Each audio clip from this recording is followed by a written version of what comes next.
tayo sa ating mga bahay nitong nagkapandemya, nagkasya na lang tayo sa panunood ng travel videos online.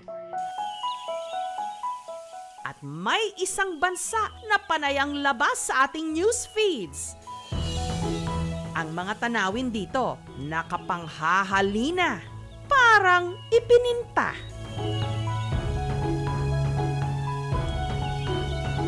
At mas lumalabas daw ang ganda nito tuwing magpapasko.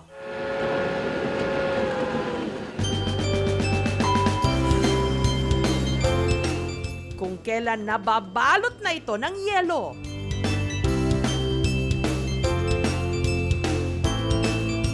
Ang dream destination ng marami ngayon, Switzerland.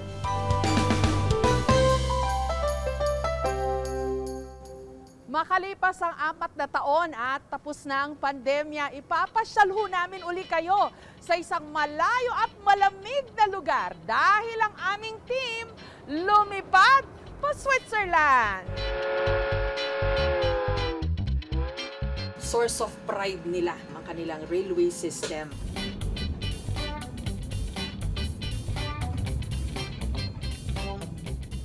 Hindi mo kailangang maging mandirigma para makapasyal o para makapasok lang sa eskwela at opisina. No hassle kasi ang pagsakay sa kanilang tren gamit ang Swiss Pass. Pwede namin gamitin to for any mode of transport. Hello, bonjour. How are you? I'm good. Perfect. Très bien. Merci. You speak French or German? Two. Oh. French, German, Okay. Italian. Oh, 3. Okay. Talaga namang they make it so efficient and very convenient. Pwede kang kumain, mayroong bilihan ng snacks, pwede kang magtrabaho. May CR. Malinis. May mga lalagyan pa ng mga maleta. Pwede kang magdala ng aso sa train. What's his name? Endo. Endo. Hello, Endo. Hi. Oh, what a friendly dog. Oh, he likes me. Yung mga upuan nila, may mga saksakan ng gadgets, so pwede kang mag-charge. Ang ganda oh! Hindi nakakasawang titigan. Para kang nanonood ng pelikula, nakasama ka rin doon. Ang linis, ang ayos, ang fresh ng hangin. Ang ating first destination kung saan makikita ang isa sa iconic symbols ng Switzerland. Ang sikat na bundok na naka-imprenta sa packaging ng isang sikat na chocolate brand, ang Matterhorn. Sikat itong puntahan ng mga turista. Sa tren pa nga lang, may mga nakasabay na kaming mga Pilipino. Talaga nga naman, kahit saan sa mundo makakahanap ka ng kababayan natin. Kamusta kayo? Nice to meet you po. Anong gagawin niyo sa Zermatt? Sightseeing.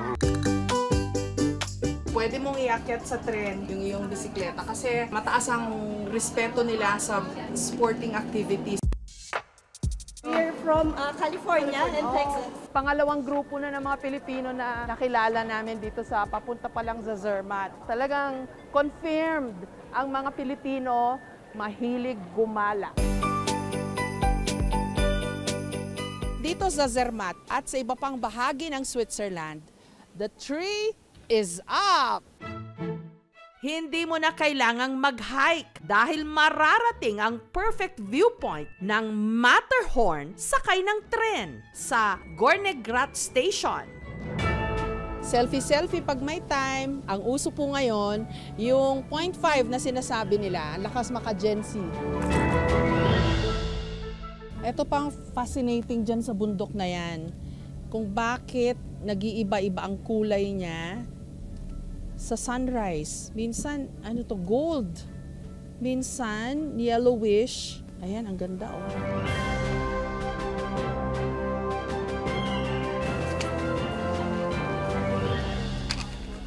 Hello!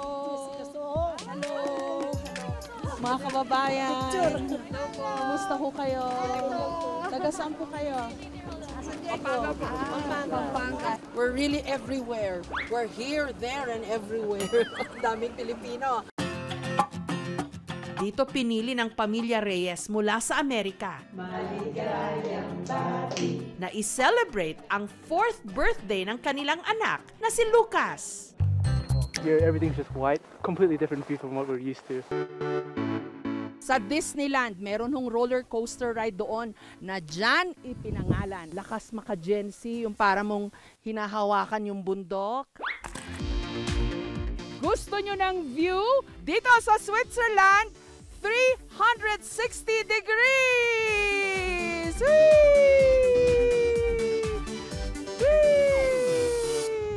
Bilang nandito na rin lang tayo sa Matterhorn, okay, puso na rin tayo. Mag-TikTok tayo kasama si AJ the stylist and Mother Yari the makeup artist. 1, 2, 3, go!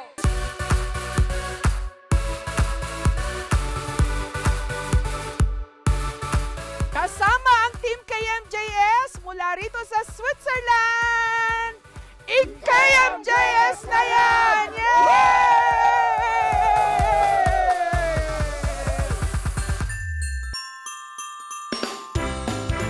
Hi Zoe! Hi! She's our guide here in Zermatt. Artistahin, di ho ba? I see a lot of this on this street. Yeah, you can find them all over the main street. It's the Walk of Climb. All the people who went up to the Matterhorn, the first ones. It was in 1865. Okay. And all the people are on the floor here.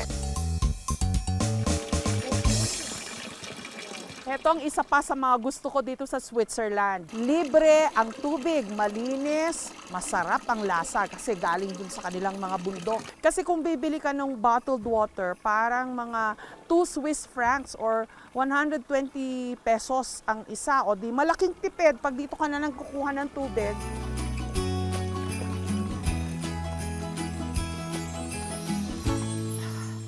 Ang sarap.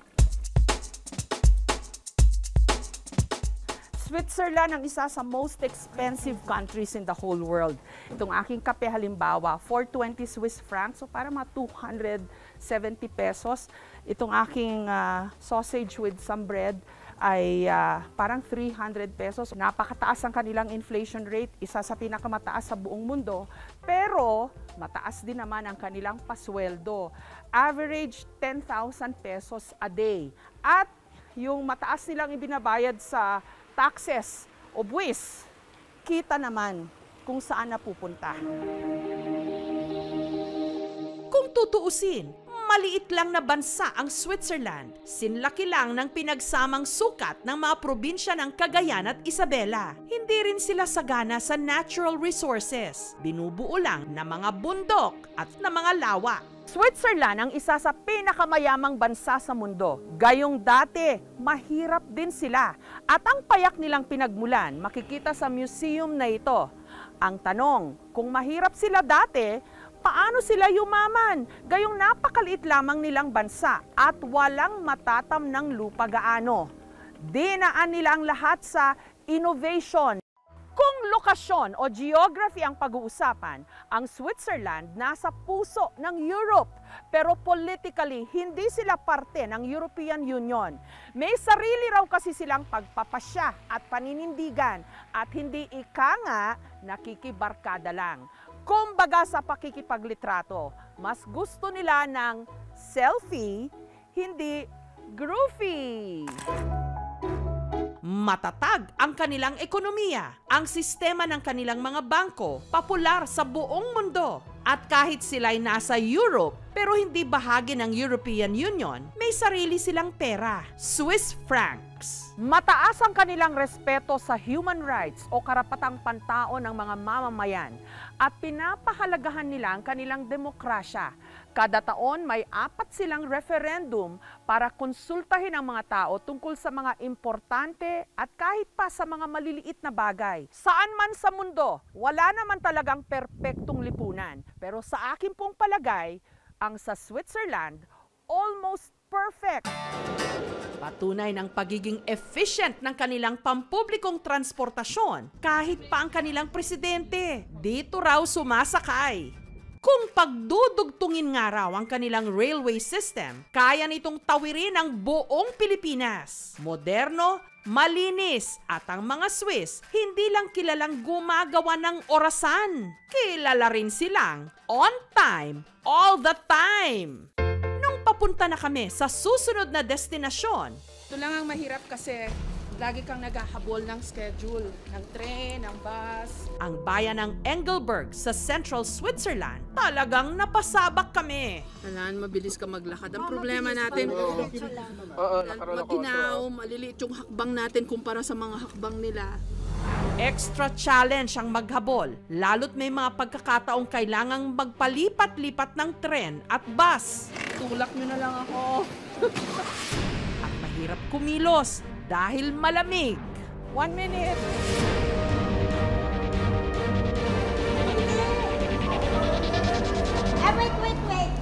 Wait. Tama po. Tama yung ruta. Okay. Malilipat daw tayo. Lipat-lipat. Ayan, ako.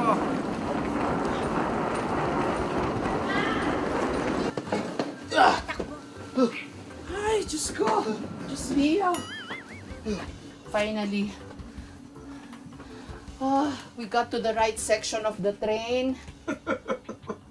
Nakaka-stress din. Nakaka-tense. Kasi you have to keep up with their schedule eh. Hindi ka nila hintayin. Iwanan ka nila. Pagod. At nakarating na nga kami sa wakas sa Engelberg, kung saan matatagpuan ang bundok na nag-i-snow 365 days, buong taon, ang Mount Titlis. Welcome to Engelberg. Loosely translated, ang ibig sabihin po niyan, Angel's Mountain. Kasi ang paniniwala ng mga taga rito, ang kanilang mga bundok binabantayan ng mga anghel.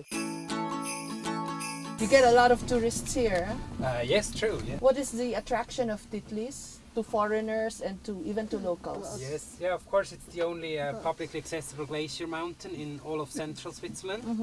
So this means it is a snow mountain. So it's all ice, solid ice. Yes, correct. It doesn't melt because you know they say global warming, the glaciers are melting.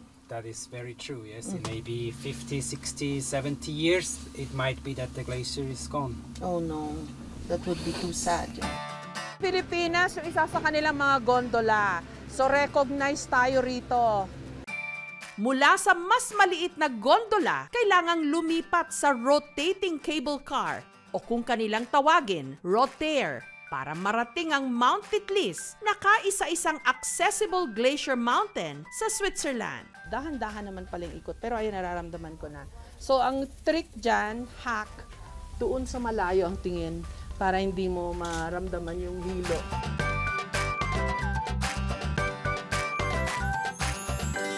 Baba na tayo. Pupunta na tayo dun sa cave. Yung Titlis kasi is a glacier.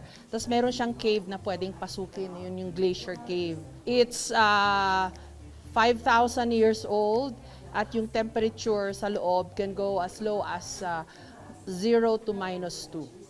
Push it. Nakamamangha kung paano nila ito ginawa. Taong 1970s, nung binutas daw nila ang bundok ng yelo para gumawa ng tunnel na may habang 150 meters. The surface Oh, of the ice. There are displays, yeah? Yes. So it's like an ice museum. Yeah, a little bit. Yeah. This is our family mascot. Small steps. Then you're good. Yeah, dahil one wrong step and you end up being a funny video. Meron sila ritong parang trono na gawa sa yelo. It's our turn now. Ay, Diyos ko. Here ye. Sa aking mga kinasasakupan. Pasensya na ho kayo. Nagtitripping lang. Sa totoo lang, malamig sa puwet. Rayumang aabutin mo rito. Did you like the cave? Yes. How is it like sitting on the ice? It's cool. Mukhang popular ito sa mga Indian kasi meron silang standee ng mga Bollywood stars. Where are you from? From India, the famous Shah Rukh Khan and Kajol. Kajol. In the 90s, they couldn't shoot in the Kashmir region at that time due to the conflict in the north. Yeah. So the producers, directors were looking for a similar landscape. Can we imitate their pose? I know some Bollywood moves. Now we're on the summit of Mount Titlis. Aha. Medyo manipis yung hangin. Ang lakas lang nung snowfall. Masakit sa mukha. Parang kang tinutusok-tusok ng maraming karayom. Narito rin sa summit ng Mount Titlis ang tinaguriang highest suspension bridge in Europe na may taas na 1,640 feet.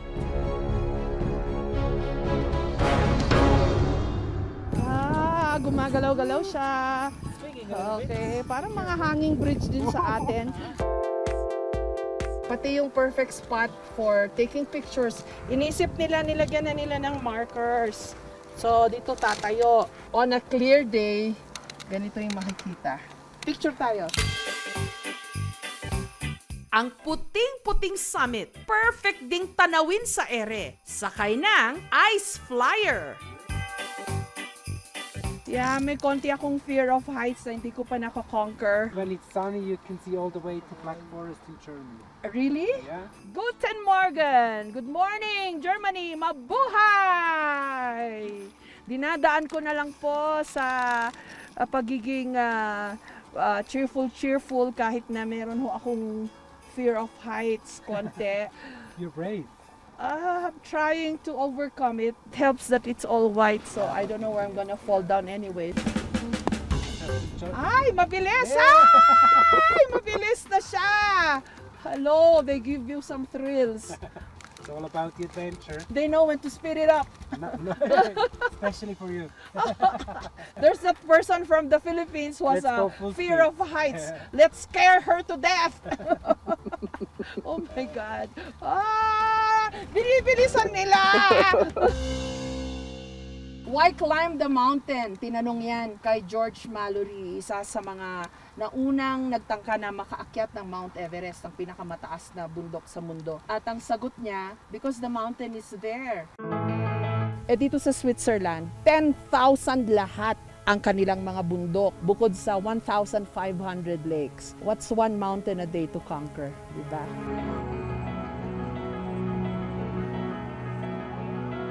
Thank you very much! It's a very enjoyable ride. Ang lugar na ito, paraiso para sa mga mahilig mag-skiing.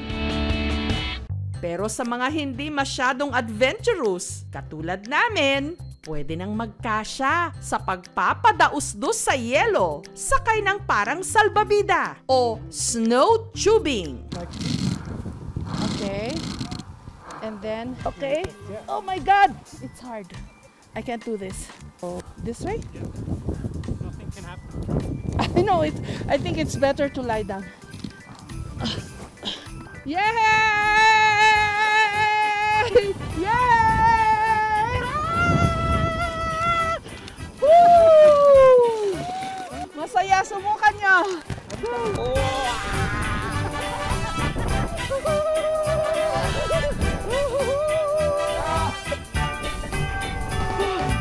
Meron din silang celebrity gallery kung saan nakapost yung mga litrato ng mga nakarating na dito sa Mount Titlis. Ang nare-recognize ko dito si Emma Barton, British actress. It's a traditional Swiss dress for women. Super nice, madam. Open smile. Yung nakunan nilang You can picture write a message here and the sign. This would be perfect. Mount Titlis is love.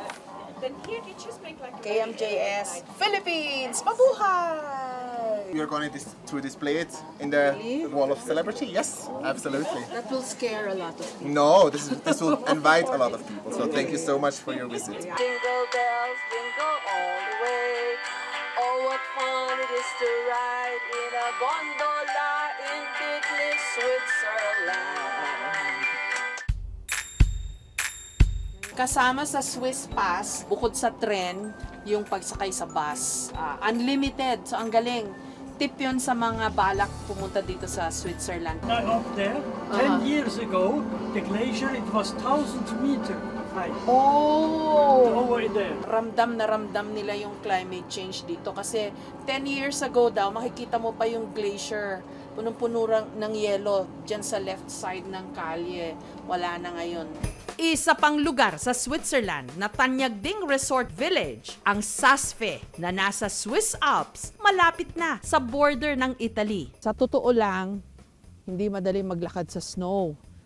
Tsaka parang minsan tinatanong ko yung sarili ko, talaga bang kailangan pumunta sa malamig at malayong lugar in keeping with the tradition of KMJS?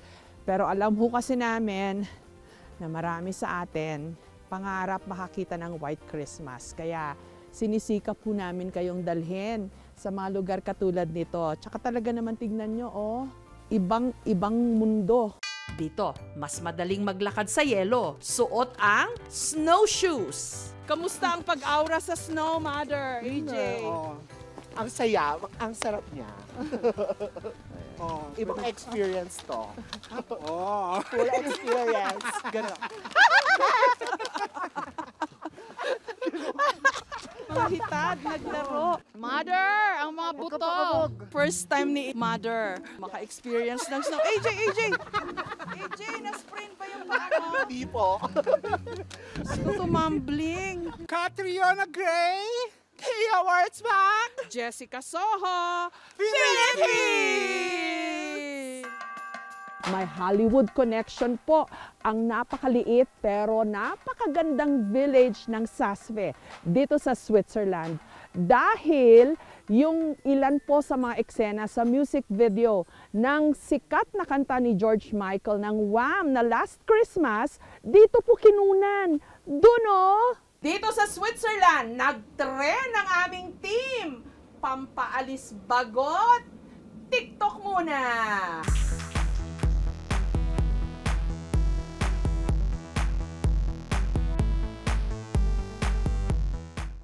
Ang mga Swiss may pagpapahalaga sa tinatawag na work-life balance. Hindi pwedeng puro trabaho lang. Sagrado ang weekends. Iginugugol nila ito sa iba't ibang recreational activities. Sunod sa Japan, ang mga Swiss ang isa sa may pinakamahabang lifespan sa buong mundo. Wala silang gaanong stress. Nandito na po tayo sa Grindelwald, ang jump-off point para marating ang Jungfrau, which claims to have the highest train station in the whole of Europe. Tanyag ang Jungfrau Joch bilang highest accessible railway sa Europe. Sa taas na 3,463 meters, kinilala rin ito bilang UNESCO World Heritage Site. Mount Jungfrau means virgin, the mountain name, because it looks so untouched. Sa viewing deck, may sikat na love heart selfie spot kung saan kinuna ng isang eksena sa hit Korean series na Crash Landing on You. Pero dahil nasa tuktok ng bundok, manipis dito ang hangin at ang lamig umaabot ng hanggang -21 degrees Celsius. You're loving it. Why Switzerland? I love that. Very romantic. Kapag nalamigan, pwede pa rin ditong mag-swimming sa kanilang natural hot springs sa Leukerbad. Mainit yung tubig. Maraming turista. Hello from Leukerbad, dito sa Switzerland sa kanilang thermal spa. Nakaka-relax nga ang mainit na tubig at ayon sa paniniwala nila rito na nagmula pa sa ancient Romans, nakagagamot din ng mga sakit. Yung tubig daw sa thermal spas can go as high as 42 degrees centigrade. May mga nakilala kong bagong kaibigan from Indonesia. Terima kasih, Indonesia. Welcome! KMJS na yan! So, subukan natin yung thermal spa. Actually, ito para sa mga may problem sa mobility, like yung senior citizens nila. The water contains a lot of very precious minerals that support the health, the healing of the nervous system, and many, many other parts of the body and the soul, actually. Thank you for watching, mga kapuso. Kung nagustuhan niyo po ang videong ito, subscribe na sa GMA Public Affairs YouTube channel. And don't forget to hit the bell button for our latest updates.